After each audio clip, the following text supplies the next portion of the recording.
What is up, Niner Faithful Radio? It's me, Jason, the captain of this ship, Captain Niner, coming at you for the post-game report. I think this might be the first post-game report I have ever done, because typically I don't do the post-game report because usually it's a little bit later. This game ended really quick, from what I can tell. I mean, it's only it's 4:15, and we are already done for the day.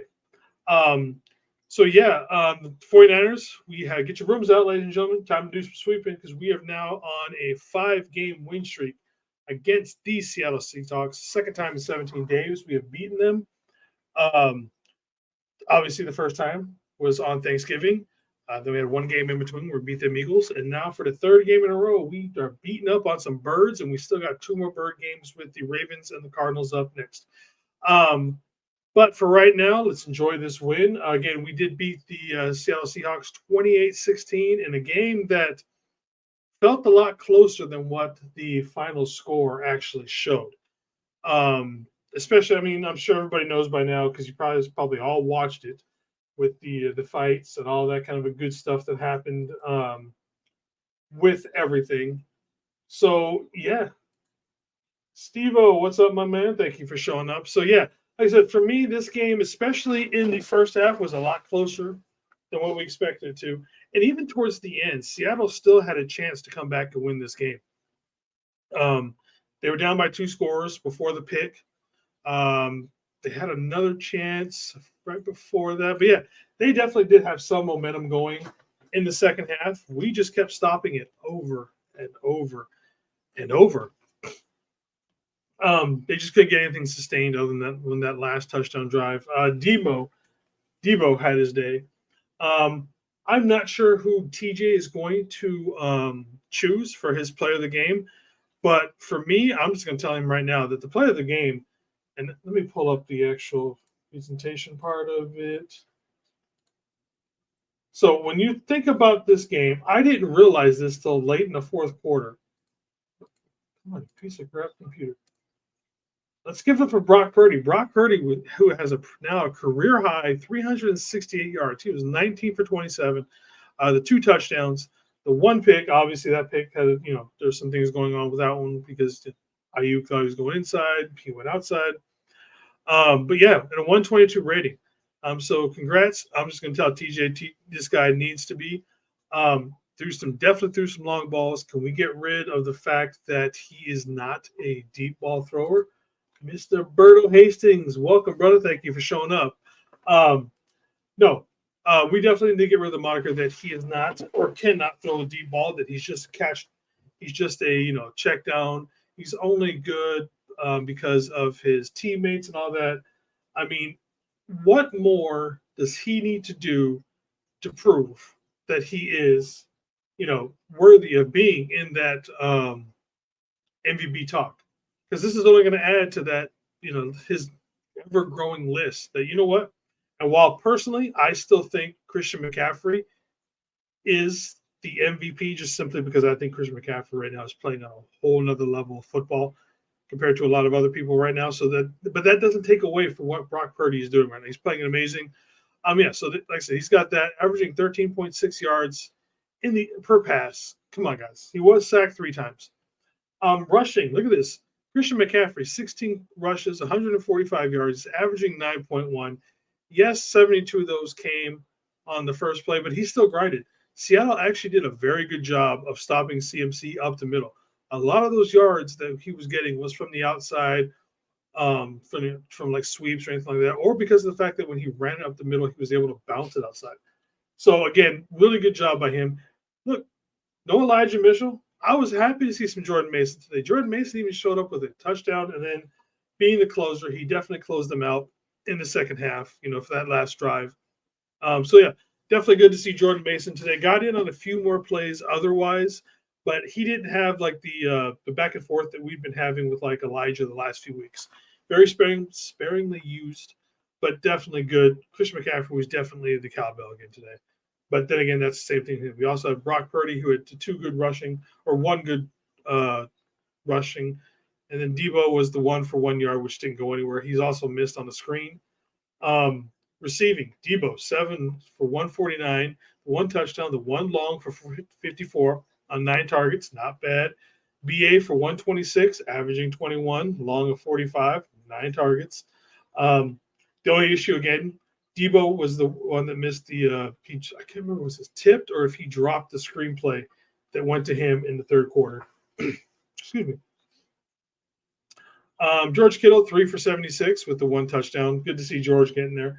I thought we would have seen a little bit more of George. I'm not sure if that first hit he took going across the middle where was it Adams that hit him pretty good? Adam or Diggs? Either one. One of them definitely got a good hit on him. I thought it was his hand. David McNair in the house. How's it going, brother? Got the W's. Sea Chickens put up a fight, though. And you meaning that figuratively? Because there was definitely a fight in that game. And because we have David McNair here. Yeah, so thank you, David. So, yeah, definitely put up a fight. A lot closer than what it was. The game is more, how do I put it?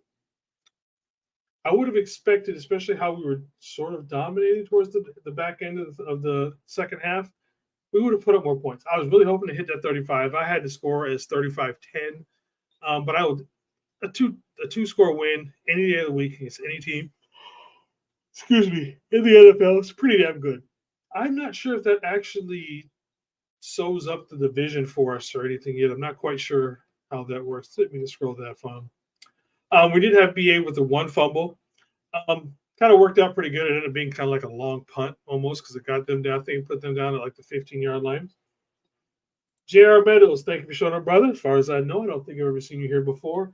Niners are unstoppable when they're all together. Let's get it all. 53. Yeah. I know a lot of people I've seen a lot of people pushing that.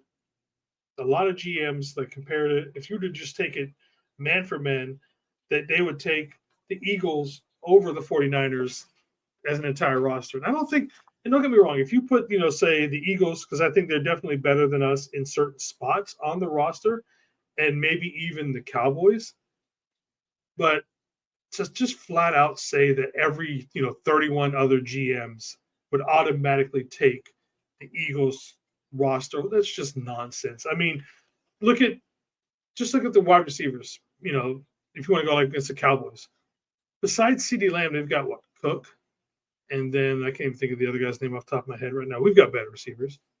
And with the Eagles, the only thing I think there's a far stretch as far as what's better would be their offensive line. And even that gets suspect at times because how good would that offensive line be if Lane Johnson wasn't false starting every other play? Actually, pretty much every play. All right, we got Mr. Eric Wallace in the house. He is a Seahawk fan. Thank you for showing up, brother. Yeah, you guys put up a little bit of a fight there, my man. Definitely tougher. I expected us to put up more points. I didn't expect you guys to be able to move the ball as freely as you did at times. Here's my question to you, Eric Wallace. Towards the end of the game, after the fighting and all that kind of stuff, you could see Pete Carroll look at DK Metcalf.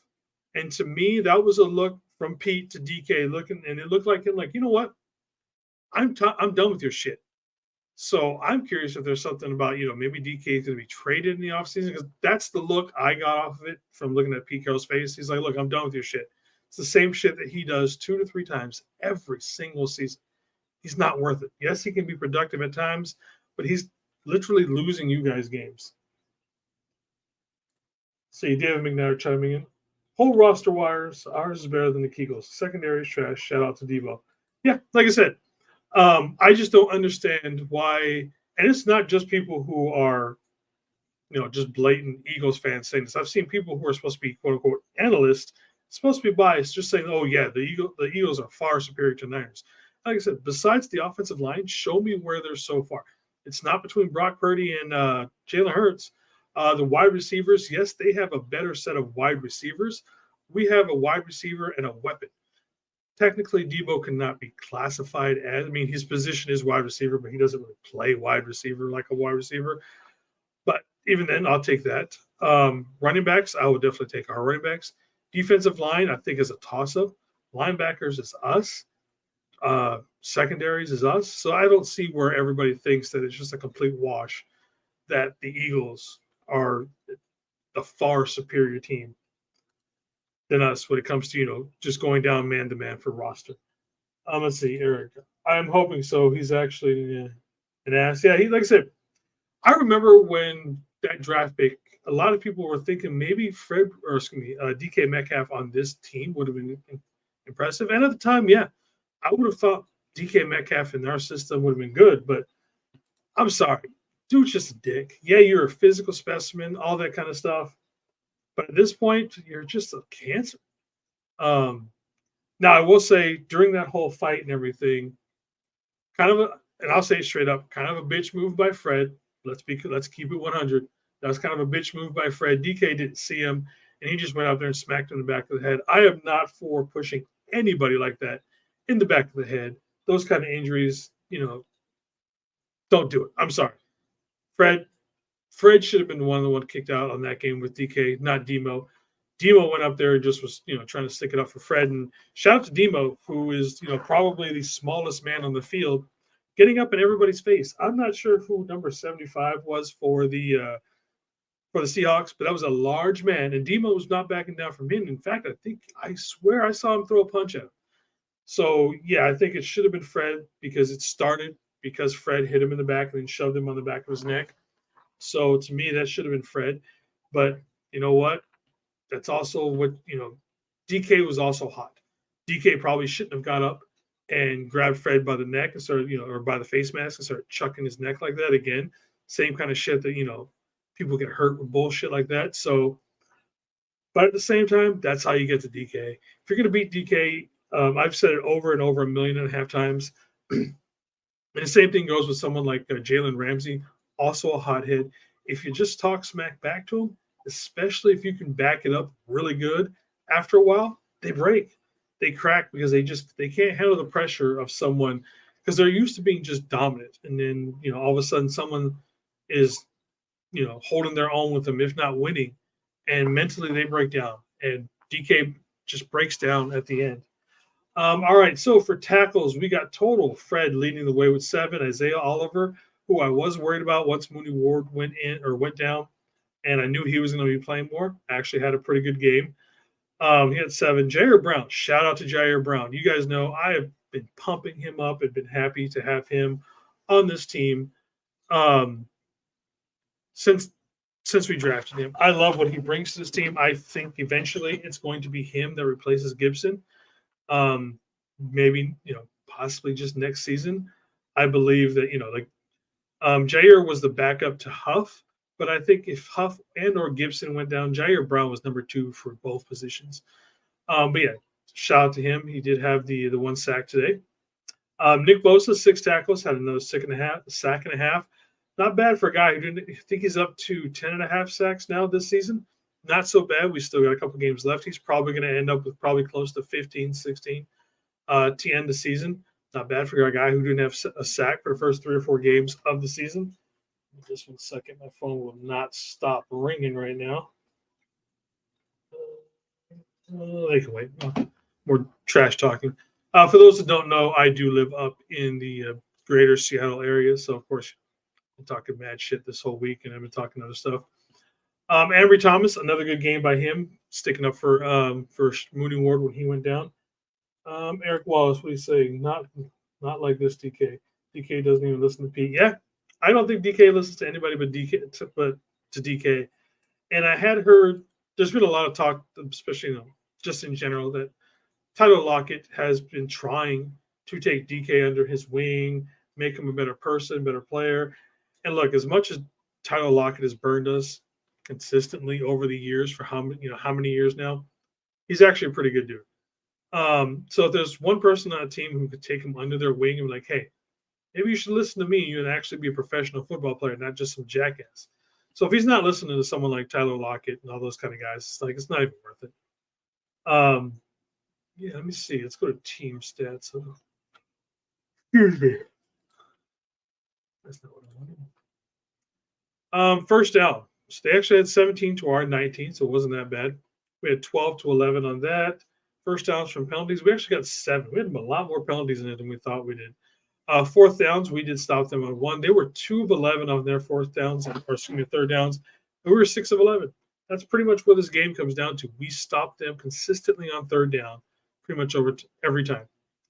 They got 324 yards to our 527. It's not too bad. Like I said, this game seemed a lot closer than what it actually was. Let's see, rushing attempts 70 for 173. Yeah. Red zone, we were 2 for 2. Again, it's an easy spot to pick up to where showing where we won this one. We did have the 1 fumble, or excuse me, we had 2 turnovers, 1 interception, and the 1 fumble.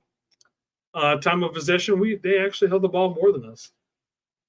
So you can't, it's not like we did it overwhelmingly held on the ball, which we have done plenty of times. Give me just 1 second, looking something up real quick. Come on.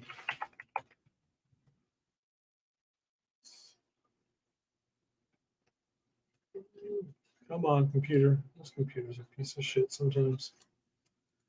Okay, so I think we've pretty much gone over everything for the post-game report. So again, the San Francisco 49ers beat the Seattle Seahawks 28-16 in a physical game. We have now swept the season twice in a row, total of 5 because we did win the 1 playoff game last season. So total of 5 in a row, 4 overall during the regular season. All right, so next week, Rick Diaz, how you doing, my friend? I went to a faithful from Chicago. Yeah, dude, I think we're all doing good right now. Thank you for showing up, Rick. Bang Bang Niner Gang as always, brother. I'm doing good. Definitely a good win on this one.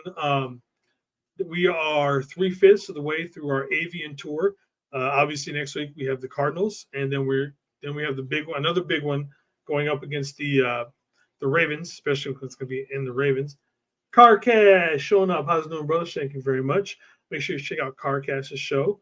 He does a good one. I forgot to also mention David McNiner, also doing another content creator here on YouTube. Hate to say it, but yeah, go Cowboys. Look, I'm not going to say that I'm rooting for the Cowboys, but I am hoping that the Eagles lose. So I'm not going to say I want the Cowboys to win. So I'm just going to say I want the Eagles to lose. But yeah, definitely the Eagles lose. We got the number 1. They drop all the way down to the 5th seed if they lose. So definitely a big game for them. So yeah, we definitely want the Eagles to lose. Don't want to necessarily root for the Cowboys on this one. But yeah, so shout out to Ryan at No Border Sports, who I believe is also going to be doing a halftime show, and he usually is on long enough to go through all the pressers. So when I finish up here in a few minutes, please jump over to No Border Sports. He is still live, and so we can show him over there. And then the next time you'll be talking to any of us from Niner Faithful Radio, it will be on Tuesday, on our usual Tuesday show with me and TJ. That'll be on between 4 and 4:30, whenever we get TJ home. That's how it rolls. We go live pretty much every Tuesday about 5 minutes after he gets home. So otherwise, other than that, so again, everybody, please, if you're leaving from this channel, jump over to No Border Sports and let's give him the lockdown Corey Davis raid that everybody has done here. So if you guys could please go do that. And thank you very much. Bang, bang, Niner Gang. Niners win 28-16.